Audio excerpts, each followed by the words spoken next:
50% ಕಮ್ಮಿ ಮಾಡ್ತಾರ ಆ ಬಂದಿದ್ದ ದರಕ್ಕೆ ಮಾರಕ್ಕೆ ನಾವು ರೆಡಿ ಇದ್ವಿ. ನಾವು ನಮ್ಮ ಮಾರ್ಜಿನ್ ಇನ್ಕ್ರೀಸ್ ಮಾಡಿ ಅಂತ ಕೇಳ್ತಾ ಇಲ್ಲ.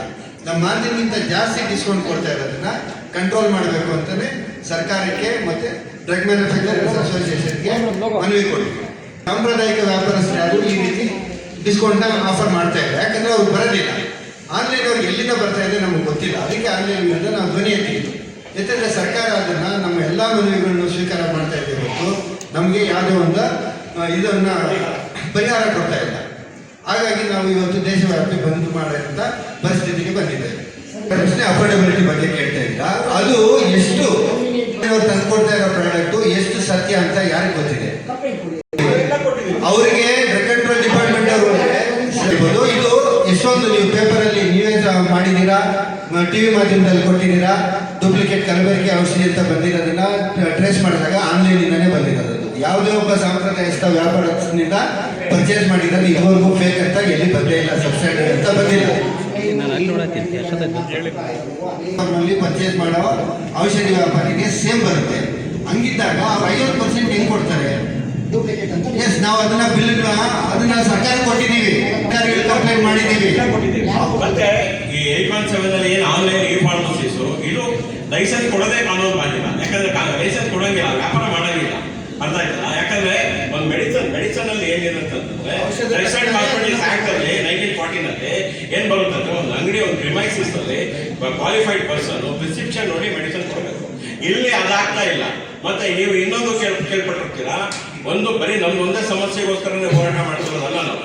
ಇಲ್ಲಿ ಪಬ್ಲಿಕ್ ಸಮಸ್ಯೆ ಇದೆ. ಯಾಕಂತಂದ್ರೆ ಹ್ಯಾಬಿಟ್ ಫಾರ್ಮಿಂಗ್ ಡ್ರಗ್ಸ್, ಒಂದು ಎಕ್ಸ್ಟ್ರಾಫ್ ಇರೋದು, ಕೋಡಿನ್ ಸಲ್ಫೇಟ್ ಇರುವಂತದ್ದು, ಬೇಕಾದಷ್ಟು ಮೆಡಿಸಿನ್ಸ್, ಟ್ರ್ಯಾಂಕ್ಲೈಸರ್ಸ್, ಇನ್ನೊಂದು ಮತ್ತೊಂದು ಚೀಪ್ ಆಗಿ ಸಿಕ್ತಾಗ ಎಲ್ಲಿಂದ ಬರುತ್ತೆ ಎಲ್ಲಿಂದ ಹೋಗುತ್ತೆ ಅಂತಾನೆ ಗೊತ್ತಿಲ್ಲ. ಇವೊಂದು ಕಾಶ್ಮೀರ ಅಲ್ಲ, ಇದು ಹೈದರಾಬಾದ್ ಒಂದು ಮುಸ್ಲಿಂ ಏರಿಯಾಗಳಲ್ಲಿ ಒಂದು ಅಂಗಡಿ ಇಟ್ಕೊಂಡಿದ್ರೆ ಜನ ಹೋಗಕ್ಕೆ ಆಗಲ್ಲ ಒಳಗಡೆಗೆ. ಅಲ್ಲಿಂದ ಮೆಡಿಸಿನ್ಗಳು ಬಂದು ಇಶ್ಯೂಸ್ ಆದ್ರೆ ಸಮಾಜ ಆಲ್ರೆಡಿ ಆಗ್ತಾ ಇದೆ. ಅವೆಲ್ಲ ಇದ್ರ ಬಗ್ಗೆನೂ ನಾವೆಲ್ಲ ಸಾಕಷ್ಟು ಹೋರಾಟಗಳು ನಾವು ಮಾಡಿದ್ದೀವಿ, ಸಾಕಷ್ಟು ಹೇಳಿಕೆ ಕೊಟ್ಟಿದ್ದೀವಿ.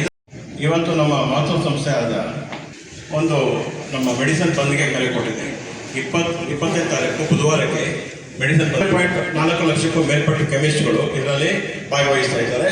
28 ರಾಜ್ಯಗಳು, 8 ಕೇಂದ್ರಾಡಳಿತ ಪ್ರದೇಶಗಳು ಈ ಬಂದ್ನಲ್ಲಿ ಪಾಲ್ಗೊಳ್ತಾ ಇವೆ. ಈ ಬಂದಿನ ಮುಖ್ಯ ಉದ್ದೇಶ ಏನು ಅಂತಂತಂದ್ರೆ, ನಮ್ಮ ವ್ಯಾಪಾರಕ್ಕೆ ವಿರುದ್ಧವಾದಂಥ ಕಾನೂನುಗಳು ವರದಿಯಲ್ಲಿ ಬಂದಿದೆ. ಇದು ಕೋವಿಡ್ ಟೈಮಲ್ಲಿ ಸೆಂಟ್ರಲ್ ಗೌರ್ಮೆಂಟ್ ಅವರು 220E ಅಂತ ಒಂದು ಆ್ಯಕ್ಟ್ನ ತಗೊಂಡ್ಬರೋದು. ಏನಕ್ಕೆ ಅಂತಂತಂದ್ರೆ, ಜನಗಳಿಗೆ ಮನೆಯಿಂದ ಆಚೆ ಬರ್ಲಿಕ್ಕೆ ಆಗೋದಿಲ್ಲ, ಅವ್ರಿಗೆ ನಮ್ಮ ಮೆಡಿಕಲ್ ಸ್ಟೋರ್ಗಳಿಂದ ಮೆಡಿಸಿನ್ ಕಲೆಕ್ಟ್ ಮಾಡಿ ತೊಗೊಂಡೋಗಿ ಮನೆಗಳು ಕೊಡುವಂಥ ಒಂದು ಅವಕಾಶಕ್ಕೋಸ್ಕರ ಮಾಡಿದ್ರು. ಕೋವಿಡ್ ಹೋಗಿ 4 ವರ್ಷ ಆಗಿದೆ, ಇವತ್ತಿನವರೆಗೂ ಆ ಕಾನೂನು ಪಾಲನೆ ಆಗಿಲ್ಲ. ಈಗ ಅವ್ರುಗಳೆಲ್ಲ ಏನು ಮಾಡ್ತಾರೆ, ಅವರೇ ದಾಸ್ತಾನು ಮಾಡಿಕೊಂಡು ವ್ಯಾಪಾರ ಮಾಡಲಿಕ್ಕೆ ಶುರು ಮಾಡಿದ್ದಾರೆ. ಮತ್ತು ವ್ಯಾಪಾರ ಮಾಡೋದೇ ಅಲ್ಲ, ಈಗ ಏನಾಗುತ್ತೆ, ನಮಗೆ ಒಂದು ಪ್ರೈಸಿಂಗ್ ಕಂಟ್ರೋಲ್ ಅಂತಿದೆ. ಸೆಂಟ್ರಲ್ ಗೌರ್ಮೆಂಟ್ನ ಅಡಿಯಲ್ಲಿ NPPA ಅಂತ ಒಂದು ಸಂಸ್ಥೆ ಇದೆ. ಅದು ನಮ್ಮ ಪ್ರೈಸ್ ಎಲ್ಲ ಕಂಟ್ರೋಲ್ ಮಾಡುತ್ತೆ. ನಮ್ಗೆ ಇಷ್ಟಿಷ್ಟು ಮಾರ್ಜಿನ್ ಇರಬೇಕು, ಹೋಲ್ಸೇಲರ್ಗೆ ಇಷ್ಟು ಮಾರ್ಜಿನ್ ಇರಬೇಕು, ರಿಟೇಲರ್ಗೆ ಇಷ್ಟು ಮಾರ್ಜಿನ್ ಇರಬೇಕು ಅಂತ. ಅದರ ಅಡಿಯಲ್ಲಿ 14-20% ನಮಗೆ ಮಾರ್ಜಿನ್ ಇದೆ. ಇವರೇನು ಮಾಡ್ತಾ ಇದ್ದಾರೆ, 25-30-35% ಮಾರ್ಜಿನ್ಗಳು ಕೊಟ್ಕೊಂಡು ನಮ್ಮ ಸಣ್ಣ ಪುಟ್ಟ ವ್ಯಾಪಾರಸ್ಥರಿಗೆಲ್ಲನೂ ಇವತ್ತು ಬದುಕಿಗೆ ಪ್ರಾಬ್ಲಮ್ ಆಗುವಂಥ ಒಂದು ಸ್ಥಿತಿ ಬಂದಿದೆ. ಈಗ ಏನಾಗುತ್ತೆ, ಈ ವ್ಯಾಪಾರ ನೋಡಿಕೊಂಡು 4-5 ಕೋಟಿ ಜನ ನಮ್ಮ ದೇಶದಾದ್ಯಂತ ಜೀವನ ಮಾಡ್ತಾ ಇದ್ದಾರೆ. ಈಗ ಅವ್ರ ಜೀವನಕ್ಕೇನೆ ಕುತ್ತು ಬಂದಿದೆ. ಈ ಬಗ್ಗೆ ನಾವು ಸಾಕಷ್ಟು ಮನವಿಗಳನ್ನು ನಾವು ಮಾಡಿದ್ದೀವಿ. ಸೆಂಟ್ರಲ್ ಗೌರ್ಮೆಂಟಿಗೆ ಮಾಡಿದ್ದೀವಿ, ಡ್ರಗ್ ಡಿಪಾರ್ಟ್ಮೆಂಟಿಗೆ ಮಾಡಿದ್ದೀವಿ, ಎಲ್ರಿಗೂ ಮಾಡಿದ್ದೀವಿ. ಆದರೂ ಸಹ ಅವರು ಇವತ್ತಿನವರು ಅದ್ರ ಬಗ್ಗೆ ಗಮನ ಹರಿಸಿಲ್ಲ.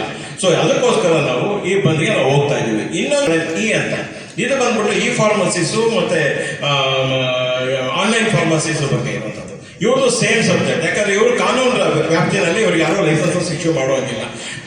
ಹೈಕೋರ್ಟ್ಗಳಲ್ಲಿ ಅವರಿಗೆ ಅಗೇನೆಸ್ಟ್ ಆಗಿ ಆರ್ಡರ್ಸ್ ಬಂದಿದೆ. ಇದನ್ನ ಡ್ರಗ್ ಡಿಪಾರ್ಟ್ಮೆಂಟ್ಗಳಾಗಿರ್ಬೋದು, ಸರ್ಕಾರಗಳಾಗಿರ್ಬೋದು ಪಾಲನೆ ಮಾಡ್ತಾ ಇಲ್ಲ. ಇದೆಲ್ಲರ ಮುಖಾಂತರ ನಮಗೇನಾಗುತ್ತೆ, ತೊಂದರೆ ಆಗ್ತದೆ ವ್ಯಾಪಾರಕ್ಕೆ. ಯಾಕಂದ್ರೆ ಇದನ್ನೇ ನಂಬ್ಕೊಂಡು ಜೀವನ ಮಾಡ್ತಾರೆ 40-50-60 ವರ್ಷಗಳಿಂದ ಬದುಕು ಕಟ್ಕೊಂಡಿರೋಂಥವ್ರಿಗೆ ಕಷ್ಟ ಆಗಿದೆ. ಅದಕ್ಕೋಸ್ಕರ ಮತ್ತೆ ನಾವು ಯಾವುದೇ ರೀತಿಯಾದಂಥ ನೀವು ಅಬ್ಸರ್ವ್ ಮಾಡಿರ್ಬೋದು, ಕೆಮಿಸ್ಟ್ಗಳು ಯಾವಾಗಲೂ ಸಹ ಬಂದ್ ಮಾಡುವಂಥವ್ರಲ್ಲ. ಯಾವತ್ತೂ ನಾವು ಜನಪರವಾಗಿ ಕೆಲಸ ಮಾಡುವಂಥವ್ರು. ಬೆಳಗ್ಗೆ 6 ಗಂಟೆ 7 ಗಂಟೆಗೆ ಓಪನ್ ಮಾಡಿ 12 ಗಂಟೆ 1 ಗಂಟೆವರೆಗೂ ಸಹ ನಾವು ಕೆಲಸಗಳು ಮಾಡ್ತಿರ್ತೀವಿ. ಮತ್ತೆ ಕೋವಿಡ್ ಟೈಮಲ್ಲಿ ನೀವು ಅಬ್ಸರ್ವ್ ಮಾಡ್ಬೋದು, ನಮ್ಮ ಪ್ರಾಣಿಗಳನ್ನ ಒತ್ತ ಇಟ್ಟು ನಾವು ಕೆಲಸ ಮಾಡಿದ್ದೀವಿ. ನಾವು ಸಮಾಜಕ್ಕೆ ವಿರೋಧವಾಗಿ ನಡ್ಕೊಳ್ಳುವಂಥ ಜನಗಳೇನೂ ಅಲ್ಲ. ಆದರೆ ಈಗ ನಮ್ಮ ಅನಿವಾರ್ಯತೆ ಇದೆ.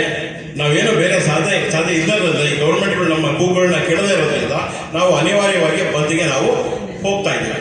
ದಯವಿಟ್ಟು ಸಾರ್ವಜನಿಕರಲ್ಲಿ ಈ ಮುಖಾಂತರ ನಾನು ವಿನಂತಿ ಮಾಡ್ಕೊಳ್ಳೋದೇನು ಅಂತಂದ್ರೆ ಆಲ್ರೆಡಿ 15-20 ದಿವಸದಿಂದ ನಿಮ್ಗೆಲ್ಲರಿಗೂ ನಾವು ಆಲ್ರೆಡಿ ಇನ್ಫಾರ್ಮೇಶನ್ ಕೊಟ್ಟಿದ್ದೀವಿ. ಒಂದು ದಿವಸಕ್ಕೋಸ್ಕರ ನಮ್ಮ ಜ್ವಲಂತ ಸಮಸ್ಯೆಗೋಸ್ಕರ ತಾವು ಈ ಮುಖಾಂತರ ನಮಗೆ ಸಹಕಾರ ಮಾಡಬೇಕು ಅಂತ ಅಂದ್ಬಿಟ್ಟು ಈ ಮುಖಾಂತರ ನಾನು ನಿಮ್ಮಲ್ಲಿ ಕಳಕಳಿಯಾಗಿ ಕೇಳ್ಕೊಳ್ತಾ ಇದ್ದೀನಿ.